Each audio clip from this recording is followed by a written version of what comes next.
In the deep winter of 1793, in the long, cold valley between the upper passes of the northern country, in the stone cottage at the edge of the great forest, where the road from the lower villages comes to its end, an old woodcutter named Ansel Holm opened his door to a small, thin child standing alone in the snow. The child had not knocked. The woodcutter had been sitting at his hearth, in the slow, patient way of a man who lived alone and had grown accustomed, in his long years of living alone, to the particular sounds of his own house in the long, deep evenings of the winter. He had heard the wind moving in the great pines outside the cottage. He had heard the slow, soft fall of new snow on the turf roof. He had heard, in the back room where he kept his wood and his iron tools, the small, slow cracking of a beam settling under the cold. He had not heard a footstep. He had heard only the particular small silence at the door that meant something was standing on the other side of it. He had risen from his hearth. He had taken up the iron hook he kept by the door for the lifting of cooking parts from the fire. He had carried the hook in his right hand without thinking. He was a man of 71 in his own house, alone, in the deep cold of the deepest winter, and he had not survived to that age in that country by opening doors at night without first taking up something heavy. He had drawn back the wooden bar across the door. He had opened the door, and he had seen the child. The child was very small. It was, by the look of it, perhaps 4 years old, perhaps 5. It was thin. It was dressed in a single threadbare grey woolen shift that came to its knees, and nothing else. Its feet were bare on the snow. Its hands hung at its sides. Its dark hair was uncovered and falling across its forehead in the slow, steady way of dark hair in still, cold air. Its eyes were turned up to him in the slow, steady way of a small child who had not, in any sense, expected the door to open at all, but who now, since the door had opened, would wait to see what would happen. The child did not speak. The child did not, in any visible way, shiver. It stood in the snow at the threshold of the cottage in the deep cold of a northern country winter night in nothing but a thin grey shift, and it did not, in any visible way, register the cold. Ansel was a man who had buried his wife in the spring of his 64th year, and his only son in the autumn of his 51st year, and his small daughter in the deep winter of the year his daughter would have turned 3.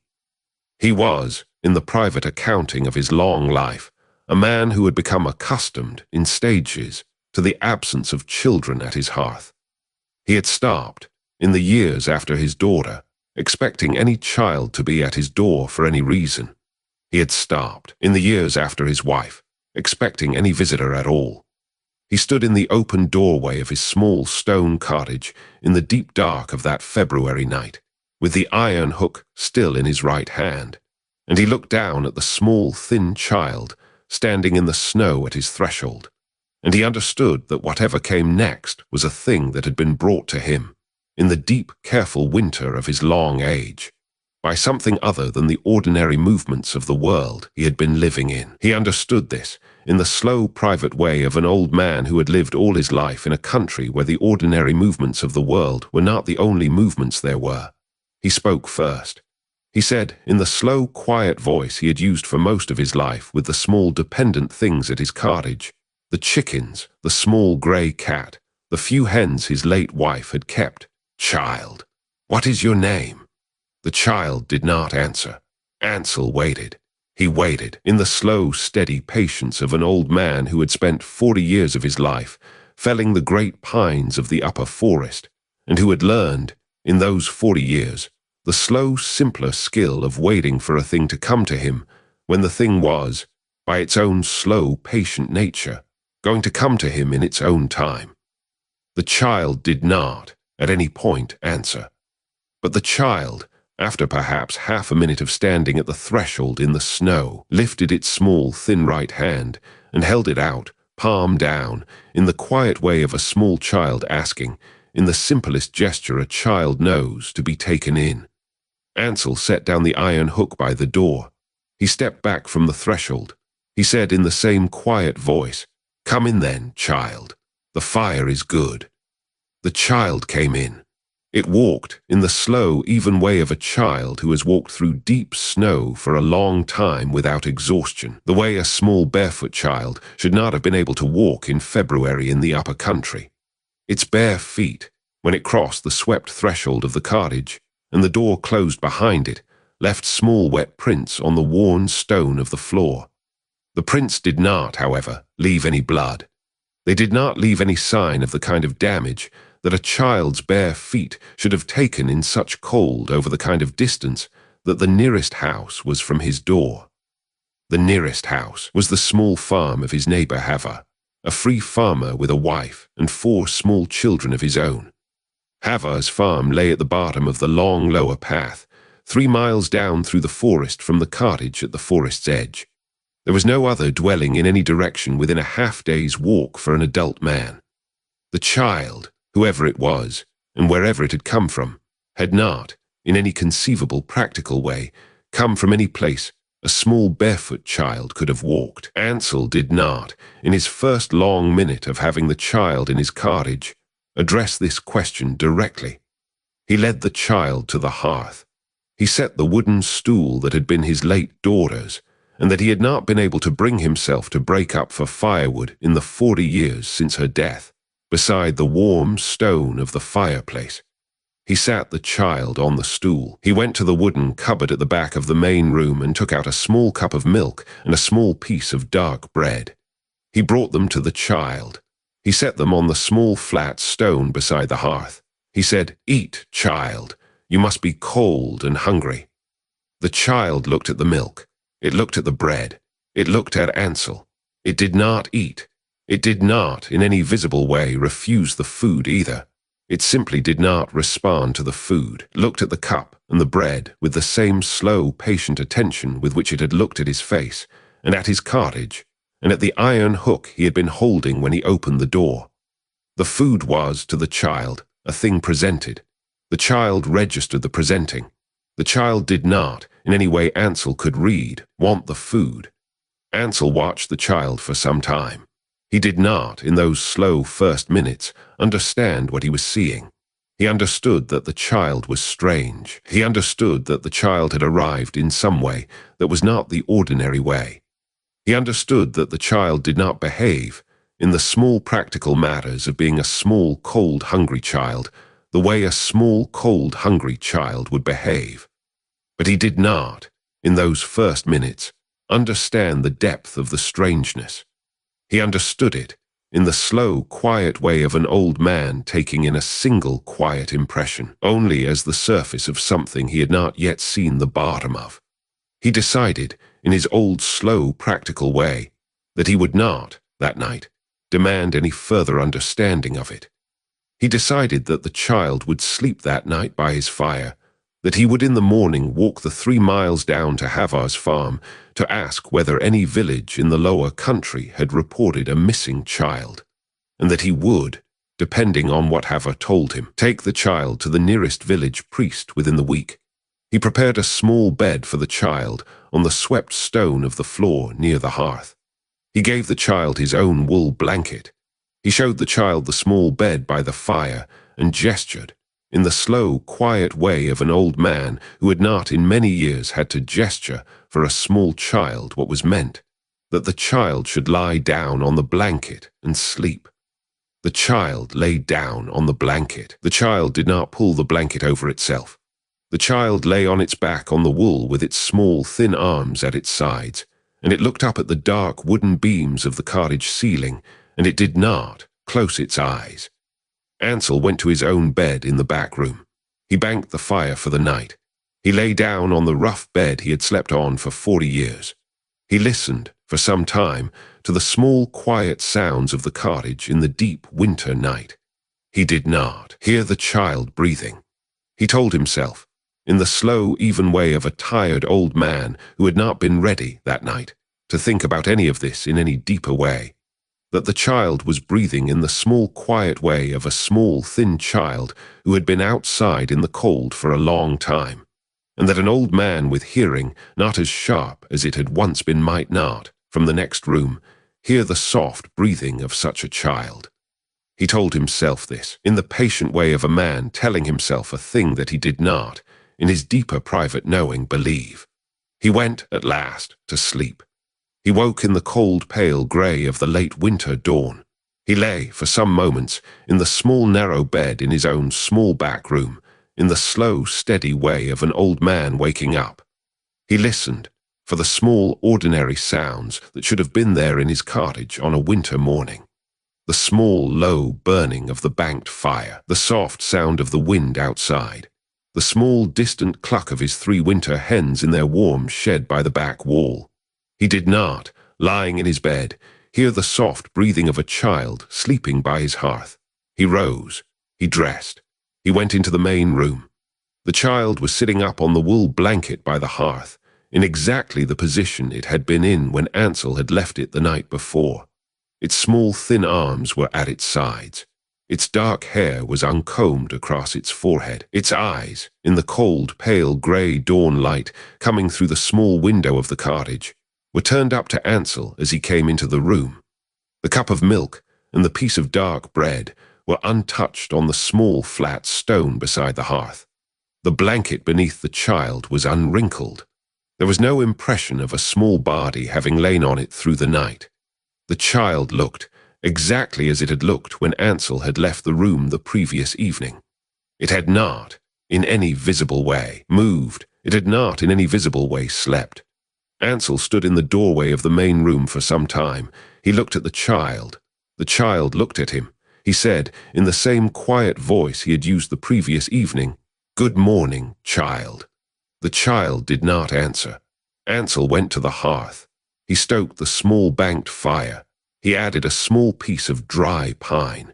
He hung the iron part of yesterday's broth over the new flames. He took the small cup of milk and the dark bread away from the hearthstone and set them on the wooden table at the center of the room.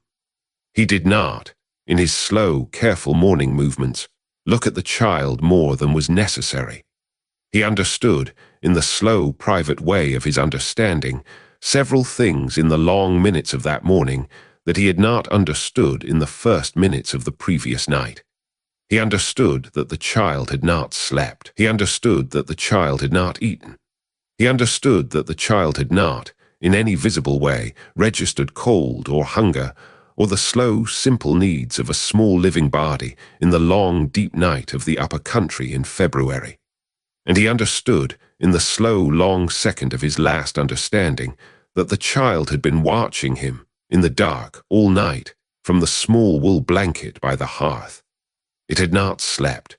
It had only watched. It had lain on the blanket with its eyes open and its small, thin arms at its sides, and it had watched, through the long, slow hours of the deep winter darkness, in the direction of the back room where the old man had lain.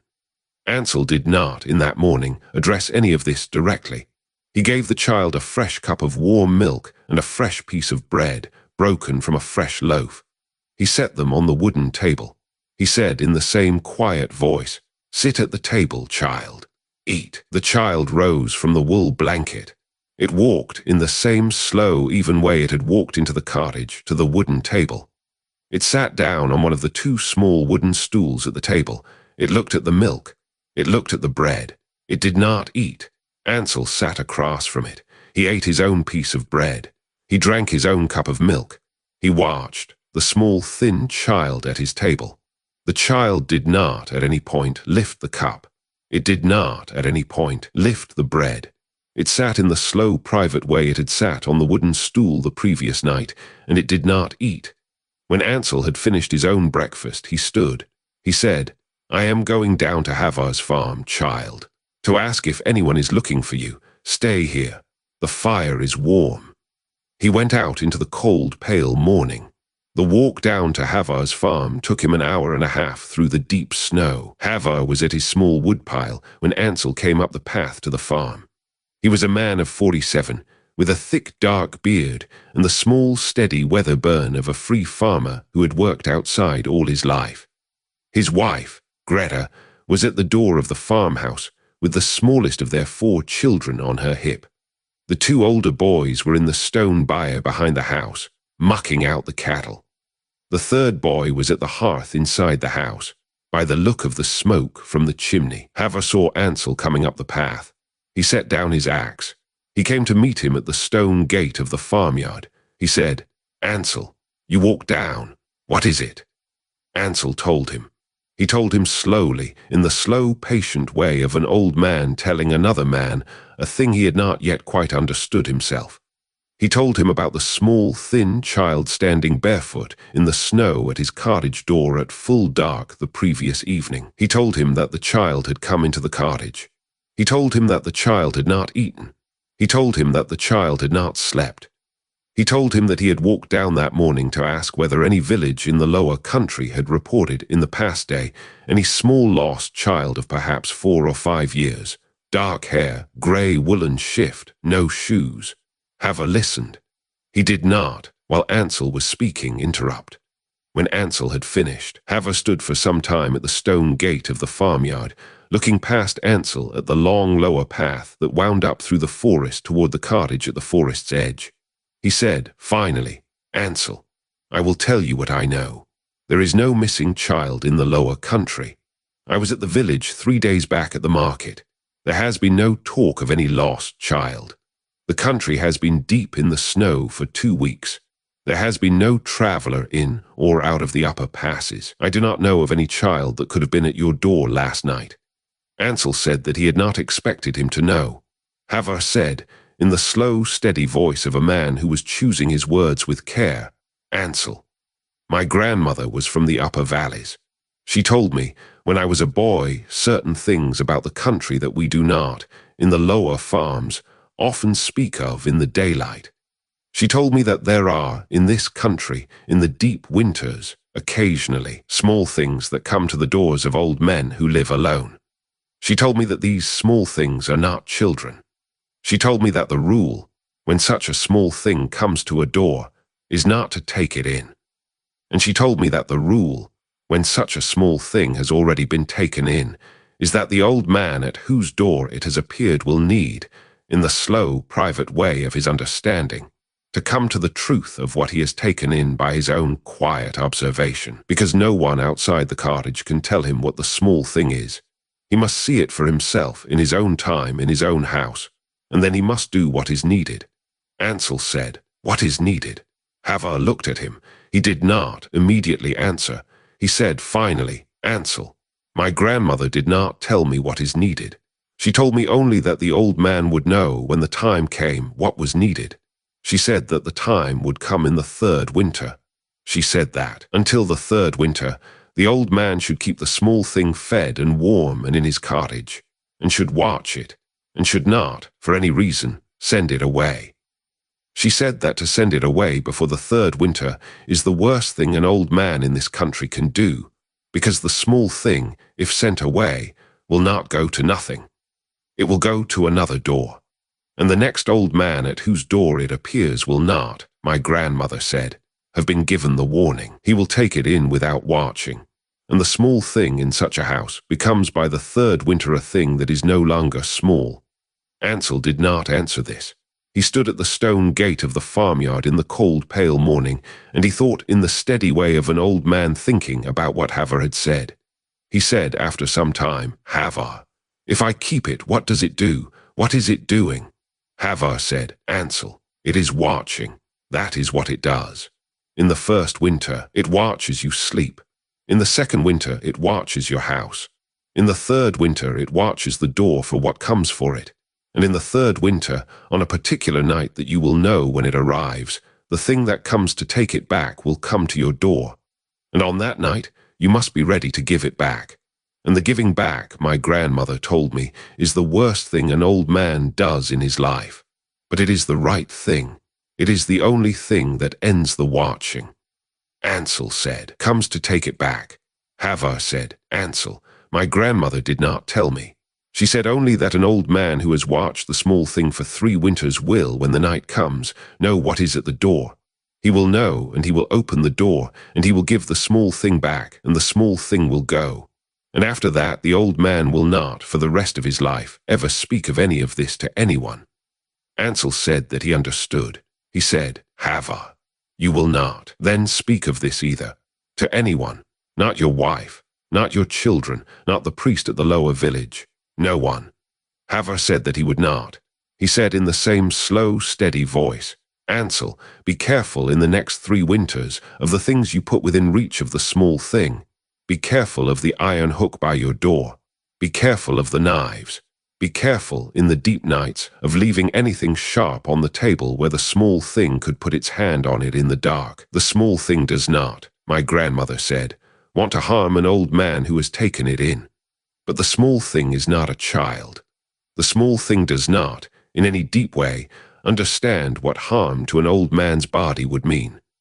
If it picks up a knife, and you are sleeping by the fire, you may wake to find that the small thing has been holding your knife above your throat all night, simply to see what holding the knife above your throat would feel like. The small thing's understanding of you is not the kind of understanding that protects you. Its understanding is the colder, slower understanding of something looking through a window at something it has not, in its own existence, ever been. Ansel said that he understood this also. He turned. He walked, in the slow, steady way of an old man returning to his own house, the long 3 miles back up the lower path through the forest to the stone cottage at the forest's edge. The first winter was the winter of the watching. The small, thin child sat on the wooden stool by the hearth. It sat at the table at meals. It sat on the wool blanket on the swept stone floor beside the fire at night. It did not, in any of those positions, sleep. It did not eat. It did not drink. It did not, in any of the small, ordinary ways a small living child marks the slow passage of a winter, mark the slow passage of that winter. It only watched. It watched Ansel in the long, slow hours of the short, cold days. It watched him as he tended the fire. It watched him as he split the small kindling. It watched him as he ate his slow, simple meals at the wooden table. It watched him as he sat at the hearth in the long, slow evenings, mending his old leather harness or sharpening the iron tools by the fire. In the deep nights, it watched him in his bed. He could feel the watching through the wooden wall between the main room and the back room. He could feel it in the slow, long hours of the dark as a small, steady pressure on the back of his head, in the way that a man can sometimes feel in a crowded room the eyes of a single particular other person looking at the back of his neck. The watching was not, in any sense Ansel could detect, hostile. The watching was only attention. The small, thin thing on the wool blanket by the hearth was, through every long hour of every long, deep winter night, paying close, patient attention to the old man asleep in the next room. Ansel did not, in that first winter, lose his mind to it. He did, the slow, patient, careful work of remembering, every morning, what Havre had told him at the stone gate of the farmyard. He remembered that the rule was to keep the small thing fed and warm and in the cottage. He remembered that the rule was to watch the small thing back. He remembered that the time would come, in the 3rd winter, when the right thing would be clear to him. He kept the rule. He fed the small thing food it did not eat. He kept it warm by a fire it did not need. He watched it with the same slow, patient attention with which it was watching him. He learned, in the long, slow hours of that first winter, the particular qualities of the small, thin thing at his hearth. He learned that it did not blink as often as a child. He learned that it did not sweat in the close, warm air near the fire. He learned that its small, thin chest did not, in any rhythmic way, rise and fall with breath, and that the soft breath sounds he had assumed at first were the breath of the small, thin thing were, in his slow, patient observation, only the soft breath sounds of his own old slow lungs in the same room. There were, in the slow, long course of that first winter, several particular incidents Ansel did not, in the rest of his life, ever speak of to anyone. There was the night in the deep cold of January, when he had woken in his bed in the back room with the slow private certainty that the small thin thing was no longer in the main room. He had risen. He had taken the small candle from his bedside. He had gone, in the slow patient way of an old man not wanting to make any sudden movement, into the main room. The wool blanket by the hearth was empty. The small thin thing was not at the hearth. It was not at the wooden table. It was not at the wooden cupboard at the back wall. He had stood in the main room for a long moment, in the slow, long way of an old man, taking in the absence of a thing that should have been there. And then he had heard, from the small, low entrance of his own back room, behind him, a small, soft sound. He had turned. The small, thin thing had been standing in the doorway of his back room. It had been standing in the dark in his own doorway, watching the bed where he had been lying a moment before. It had not, when he had turned to face it, moved. It had only looked at him with the same slow, patient attention it had been giving him for 2 months. He had said, in the slow, quiet voice he had been keeping with it, "Child, go to your blanket." The small, thin thing had walked, in the slow, even way, past him back to the wool blanket by the hearth. It had lain down. It had not, for the rest of that night, risen again.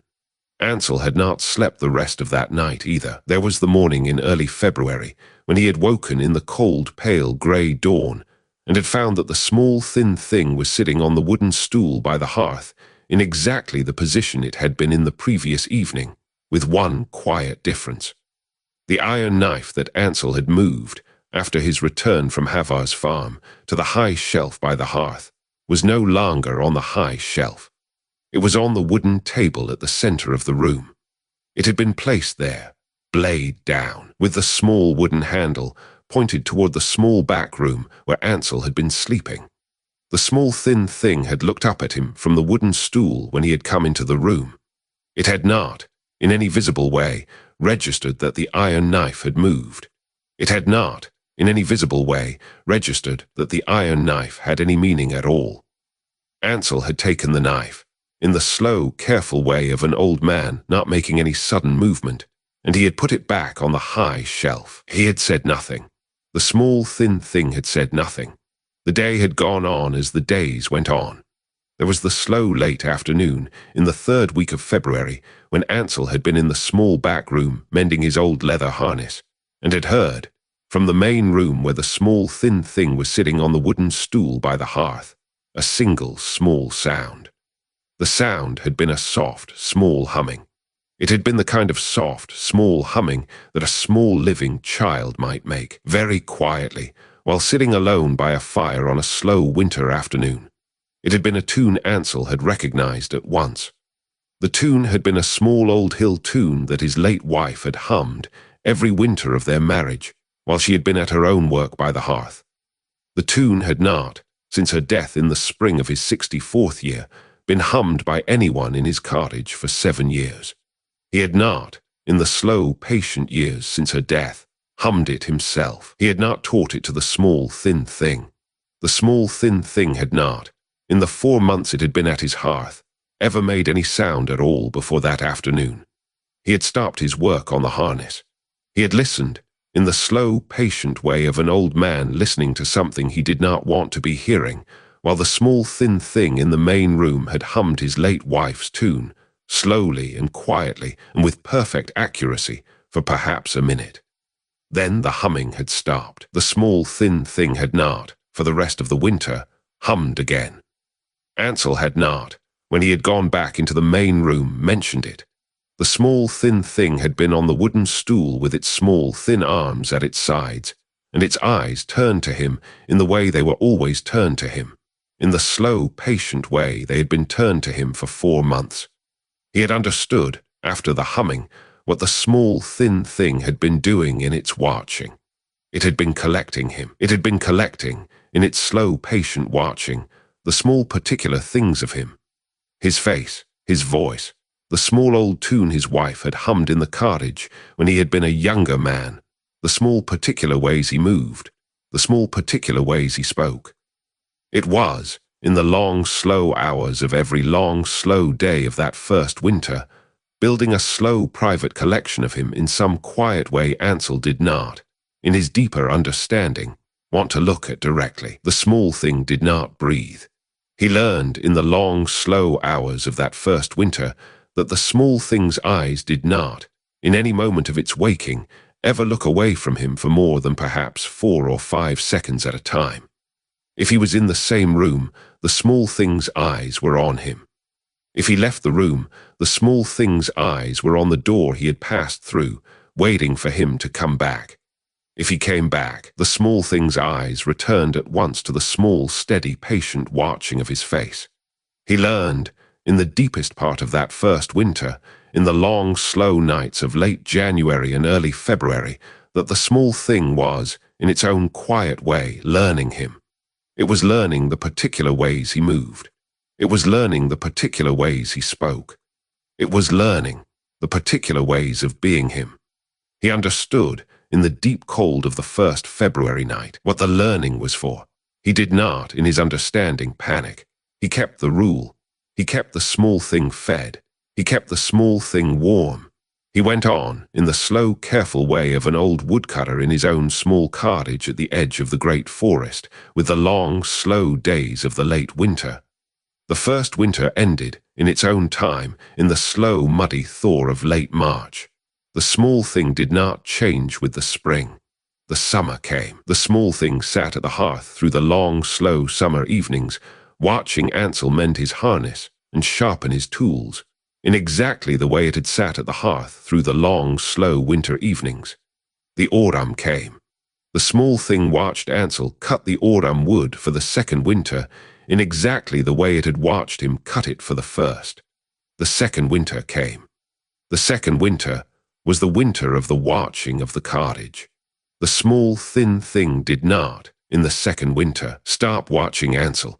But it began, in the second winter, in the slow, quiet way of a thing whose attention was widening, to also watch the cottage itself. It watched the wooden door. It watched the wooden window. It watched the stone hearth. It watched the wooden cupboard at the back wall. It watched the wooden bar that held the door closed at night. It watched the iron hook by the door. It watched the place on the wooden table where Ansel kept his small iron knife at meals. It watched the small low entrance of the back room where Ansel slept. It was, Ansel understood in the long slow nights of that second winter, learning the cottage in the same slow, patient way it had learned him. It was learning where the food was kept. It was learning where the iron was kept. It was learning where the door was barred. It was learning, in the slow, private way of its own quiet learning, the particular ways the cottage worked. Ansel did, in that second winter, what Havre had told him to do. He kept the iron hook by the door. He moved the iron knife from the table to a small high shelf by the hearth, where the small thin thing could not, by any reach of its small thin arms, take it down without standing on the wooden stool. He moved the wooden bar of the door to a position where it could not, in the dark, be unbarred without making a particular sound. He kept, in the slow, steady way of an old man who had been warned, his own small particular set of cautions. The small thing did not, in the second winter, do any harm. It did not pick up the iron hook. It did not climb the wooden stool to reach the iron knife. It did not unbar the door at night. But it watched, in the quiet way of a thing that was, very gradually, learning where every small thing in Ansel's house was, and learning, in its own quiet learning, what the small things were for. There were, in the second winter, a number of small particular incidents. Ansel sat down quietly in the slow private record of his own observation, and did not speak of to anyone. There was the late evening in early January, when Ansel had been at the wooden table, eating his slow, simple supper, and had looked up to find that the small, thin thing on the wooden stool by the hearth had its small dark head turned, not toward him, but toward the small, low entrance of the back room where he slept. It had been studying the doorway. It had been studying it, in the slow, patient way it had spent the previous winter studying him, for some long count of slow minutes that Ansel had not interrupted. He had finished his supper. He had cleared the table. He had banked the fire. He had gone to bed, and he had understood, lying in the bed in the back room, that the small thin thing was, for the first time, not watching him in the long, slow hours of the night, but watching the doorway between them. There was the morning in late January when Ansel had risen, and had found that the wooden bar across the front door of the cottage had been moved. It had not been removed. It had not been unbarred. It had only been, in some quiet way, slid an inch to the left along its iron brackets, in the way that a small, thin thing standing on the wooden stool might have moved it if it had been studying in the deep night. How the bar fit into the brackets, and how the brackets held the bar. The small, thin thing had been on the wool blanket by the hearth when Ansel had come into the main room, in exactly the position it had been in the previous evening. It had not, in any visible way, registered the moving of the bar. Ansel had moved the bar back into place. He had said nothing. The small, thin thing had said nothing.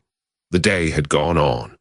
There was the deep, cold afternoon in mid-February when Ansel had come back into the cottage from his small woodpile in the backyard with an armful of split kindling, and had found the small, thin thing sitting at the wooden table at the center of the room. It had not been at the wooden stool by the hearth. It had been at the table. It had been sitting in Ansel's own chair, the chair Ansel had sat in for 40 years to eat his slow, simple meals, and it had been holding, in its small, thin right hand, the small wooden spoon Ansel ate his porridge with. It had been holding the spoon in the slow, careful way Ansel held the spoon, in the slow, careful way an old right-handed man with a slight tremor in his fingers held a wooden spoon. It had been holding it perfectly.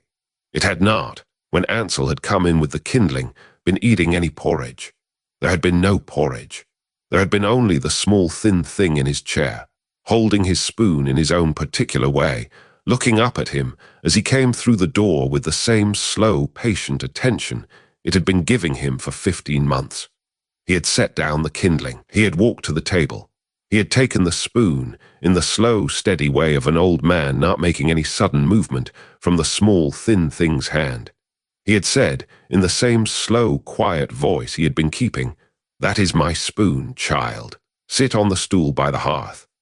The small, thin thing had risen from his chair. It had walked to the wooden stool. It had sat down. Ansel had not, for the rest of that day, eaten any of his slow, simple supper from the wooden spoon. He had eaten with his fingers. He understood, in the deep cold of the late February of that second winter, that the slow private collection the small, thin thing had been making of him in the first winter was, in the second winter, beginning to be put on. The small, thin thing had stopped only watching him. It had begun, in its slow, patient learning, trying him on. The second winter ended in its slow time. The summer of the second year came and went. The autumn came. In the late autumn of the second year, Ansel began to feel, in the slow, private way of an old man feeling the approach of a thing he had been told to expect, the coming of the third winter. The third winter began on a particular night in the early part of December. There had been, that day, the first true heavy snowfall of the season, the deep, slow, falling snow that closes the upper passes and seals the cottage at the forest's edge into the long, deep silence of the deep winter for 4 months at a time. Ansel had been at his hearth that evening. The small, thin thing had been on the wooden stool by the hearth. The fire had been good. The wind had been quiet. The small thing had, in the long, slow hours of that evening, done a thing it had not done in the previous 2 winters. It had looked away from Ansel. It had turned its dark head, in the slow, even way of a thing turning its attention to something more interesting than what it had been attending to, toward the wooden door of the cottage. It had looked at the door. It had not looked back at Ansel.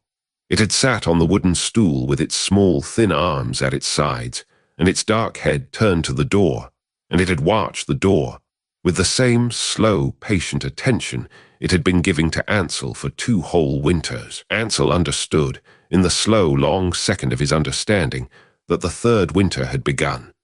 He did, in that evening, what Havre had told him to do. He banked the fire.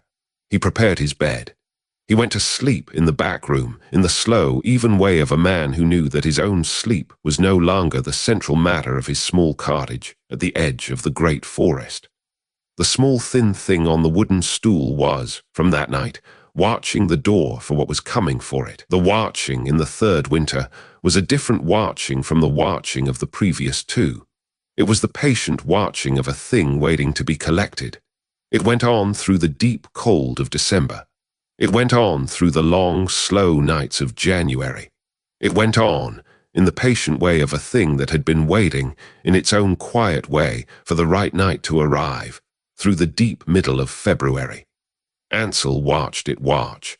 He fed it food it did not eat. He kept it warm by a fire it did not need. He went, in the long, slow days, about the small, slow work of his old man's life, splitting kindling, mending harness, sharpening tools, eating his small, slow meals at the wooden table, while the small, thin thing sat across from him on the wooden stool with its dark head turned to the door. He understood, in the deep cold of late February, that the night was coming. He understood it, in the slow, private way of an old man who had been listening, in the long, slow weeks, for the particular changes in the small, thin things watching that would tell him the night was coming. He understood it in the slow, steady way the small thing's attention had begun, in the last week of February, to be not just on the door, but on the small space directly outside the door, in the deep snow at the threshold. He understood it in the slow, private way the small thing's eyes had begun, in the long, deep nights, to be very slightly brighter than they had been in the previous 2 winters, in the way that the eyes of a small, still thing watching for the arrival of something it had been waiting for a very long time become, in the last hours of the waiting, very slightly brighter than they have been. He understood it in the deepest cold of the last night of February, when the small, thin thing on the wooden stool by the hearth turned its dark head, in the slow, even way of a thing recognizing the arrival of what it had been waiting for, very slightly toward Ansel, and looked at him for the first time in 2 months.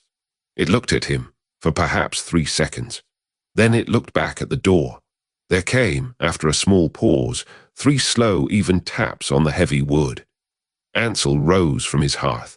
He took up the iron hook by the door, in the slow, patient way of an old man who was, in this last small action, only doing what an old man at his door at night should do. He drew back the wooden bar across the door. He opened the door. There was a tall figure standing in the snow at the threshold. I will not describe to you what was standing at the threshold of Ansel Holm's cottage in the deep cold of the last night of February in the year of our Lord, 1795. The describing is not, in the steady way that some things are passed down in the upper country, mine to do. The describing belongs to Ansel, and Ansel did not, in the rest of his long life, ever describe it to anyone. He told Havar in the spring that the figure had come. He told Havar that the figure had taken the small, thin thing back. He told Havar that the night had been the right night. He did not, in any of those small, careful tellings, describe the figure to Havar in any greater detail. What was passed down, in the slow, careful way that such things were passed down in the family of Havar, was only this: the figure was tall. The figure was thin. The figure stood at the threshold in the deep snow in the deep cold of the deepest part of the deepest winter of those years, and it did not register the cold any more than the small thin thing on the wooden stool by the hearth had registered the cold on the night it had first come to Ansel's door 3 winters earlier. The figure did not speak. The figure held out its tall, thin right hand, palm down, in the same slow, patient gesture. The small, thin thing had held its small, thin right hand out 3 winters earlier, when it had asked, in the simplest gesture, a thing in the shape of a child nose to be taken in. The small, thin thing rose from the wooden stool by the hearth. It walked, in the slow, even way it had walked into the cottage 3 winters earlier, across the swept stone of the floor, past Ansel at the open door, out onto the threshold. It stopped in the snow beside the tall, thin figure. It looked up, very briefly, at the tall, thin figure's face. The tall, thin figure put its tall, thin right hand on the small, dark head of the small, thin thing, in the slow, patient way of a tall, thin thing recognizing a small, thin thing it had not, until that night, known what had become of. The 2 of them walked away from the cottage together, in the slow, even way they had both, separately, walked. They did not, in the slow, long second of Ansel's watching, leave footprints in the snow. Ansel watched them walk into the deep dark of the trees. He watched until they were no longer visible. He watched for a few moments more, in the slow, steady way of an old man at his door who was, in his last small act of watching, only confirming for himself that the small, thin thing was, in its own quiet way, gone. He closed the door. He drew the wooden bar across it. He went, in the slow, even way of a man who has just done the worst thing he has done in his life, back to the hearth. He sat down on the wooden stool where the small, thin thing had sat for 2 whole winters and 3 months of a third. He sat there for a very long time. He did not, in that long sitting, weep. He did not, in the rest of his long life, weep about it either. He died in the spring of his 79th year. 4 years after the night the figure came to take the small, thin thing back. He died in the back room of his small stone cottage at the edge of the great forest, in his sleep, in the patient way of an old man whose long life had reached its slow, patient end. Hava found him 3 days later, when he came up the lower path with a small bag of summer flour for him. In the wooden box at the foot of Ansel's bed, Hava found a single, small, folded piece of paper. The paper had, in Ansel's careful hand, 4 small sentences on it. The sentences read, "I gave it back. The night was right. I did not weep. May the next old man at whose door it comes know also to keep it for the 3 winters and to give it back when the figure comes. May he, in his giving back, also not weep." That was all the paper said. Hava took the paper. He kept it in his own small wooden box for the rest of his own life. He passed it, in his last winter, to his grandson. The grandson passed it, in his own old age, to his grandson, in the slow, private way of family things being passed down in the upper country. The paper is, by some long, slow tellings, still in a wooden box in a small farmhouse in the lower country today, kept by a free farmer of the family of Hava. The small thing has not, in the long, slow years since, come again to any door in the upper country that the small farmers know of. It is, in the deep, slow telling of the country, expected to come again. The small thing is, in the slow, patient way that such things come, not a thing that comes only once. It comes, in its own slow time, to one old man, and then in its own slow time, after some long count of years, to another. The country between is, in the slow private accounting of the country, not a country that has been free of the small thing in the long generations. It is only a country in which the small thing is, in any given winter, between one old man's hearth and the next. May the next old man, at whose door the small thing comes, when his time comes, in the deep cold of the deepest winter of his own old age, in the slow patient end of his own long life, open the door. May he take in the small thin child standing in the snow. May he keep it for the 3 winters that the keeping requires. May he, in his slow patient watching, learn what he has taken in. And may he, on the deep cold night, when the figure comes to the threshold to ask for it back, give it back, in the steady way that the giving back is done. May he not, in the last long second of his own watching, weep, "Good night."